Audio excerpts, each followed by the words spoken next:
It all started with a large crowd, some chanting, and quite a bit of drinking. Thousands of people gathered in the Cedar Village area in East Lansing to celebrate Cedar Fest. It's a tradition. We're supposed to have fun.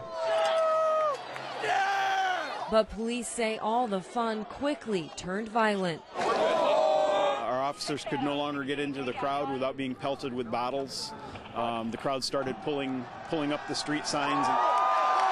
After several warnings to leave, you must now clear the street, and no reaction from the crowd, police say they were forced to act.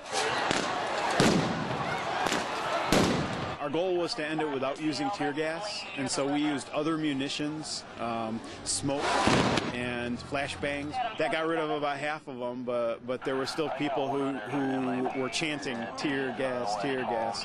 And so police say they had no other choice but to release the gas.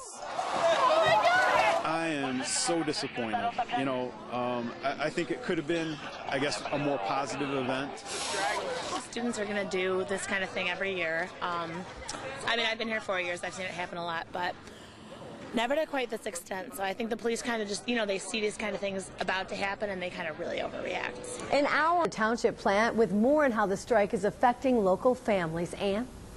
Sherry, I'm here at the Delta Township plant where there's about 3 dozen people picketing outside. Now, they plan to be here a while. They just set up a tent, as you can see behind me. Many of these workers grew up with General Motors. They come from families who for generations worked for the automaker. And for them, this strike is about a family legacy. For Justin and Ashley Bain, the UAW strike against GM is about more than just a job. It's about generations of Bains who have worked for years at General Motors plants across mid-Michigan. Grandfather worked there, and my uncle worked at that plant too. They say General Motors is like family, and that's why it hurts to stand on the picket line holding a strike sign. It's not good. I mean, for either side, it's not. I'm not sure what's going to happen tomorrow or if we're going to still be on strike, but it does worry me. Worried because she doesn't know how much money this strike could cost her. It's a concern for her brother, too, who says holding a picket sign makes him feel kind of scared, but at the same time, a little bit of power. Power they hope can help bring the automaker and the union together and put them back to work. In the meantime, they hold these signs with support from a family who has lived through strikes before and offers this advice. Strike goes and strike comes. You're not sure how long it's going to last, but just stick in there. And that's what these workers say they're ready to do. They say they'll strike here around the clock until the UAW and General Motors strike a deal. Live in Delta Township, Ann Emmerich, 6 News. This is Greg. How can I help you? We started seeing a lot of Christmas business early in November this year. It's the most wonderful time of the year for Elderly Instruments in Lansing, a shop that sells and repairs musical instruments. Our business roughly triples, without a doubt. Experts call today Cyber Monday, but around here it's known as Manic Monday, as hundreds of online orders start pouring in. George Crank runs the mail order department. When we generate roughly around 80% of our company's revenue.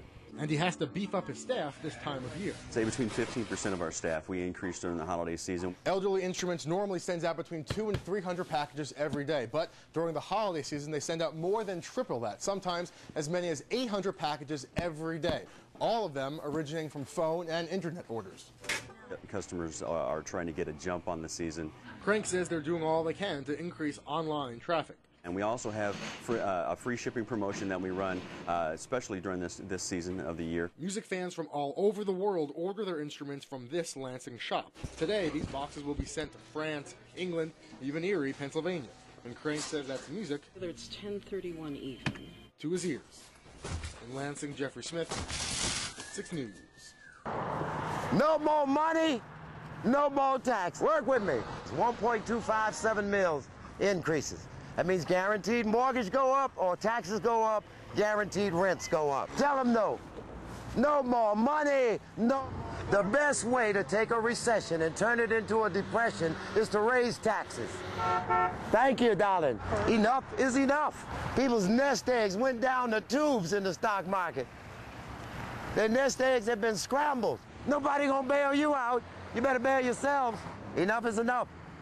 My people are not going to go out into the poorhouse in the name of Cata or anybody else. No more. That's right. No more taxes. No more taxes, please. I see, I'm feeling the love. I'm feeling the love out here on the corner.